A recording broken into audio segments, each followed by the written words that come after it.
سلام بر همگی. اسم من لطیف محمدی هست. من وکیل رسمی مهاجرت در شهر ملبورن استرالیا هستم.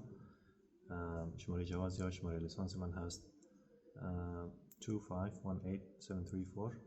زبان فارسی بگویم 25 18 734.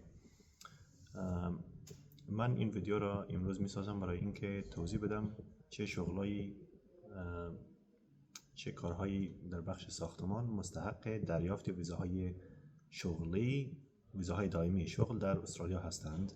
خب کسانی که خشتکار حرفه‌ای هستند مستحق دریافت ویزاهای شغل در استرالیا هستند، ویزای دائمی شغل در استرالیا. کسایی که سنگکار هستند به شرط اینکه حرفه‌ای باشد مستحق دریافت ویزاهای دائمی شغل در استرالیا هست. کسانی که کاشیکار هستند، وال این فلو تایلر، کاشیکاران مستحق دریافت ویزاهای دائمی شغل در استرالیا هستند.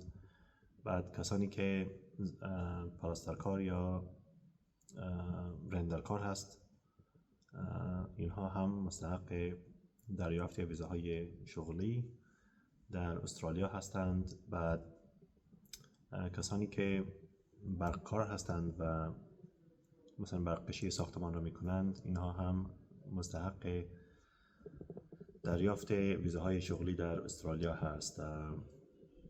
بعد خب این ویدیوی خیلی مختصر را ساختم برای شما. قانون ویزاهای شغلی را باید بدانید. اون در ویدیوی دیگر من اون رو درس کردم، اون قوانین ویزاهای شغلی را توضیح دادم. اون ویدیو رو هم باید همراه با این ویدیو ببینید که اون شرط ها رو هم بتونید داشته باشید تا واجب شرایط دریافت ویزاهای شغلی استرالیا باشید.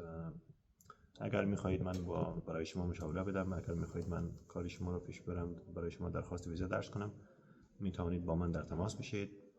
شماره تلفن من هست 04 21 712 199 0421 712 199. متشکرم برای اینکه تا آخر ویدیو با من همراه بودید. شماره دفترم هست طبق دهم، شماره 14 ماسون استریت MASON ماسون استریت دندنونگ، ویکتوریا، استرالیا. متشکرم. خداحافظ.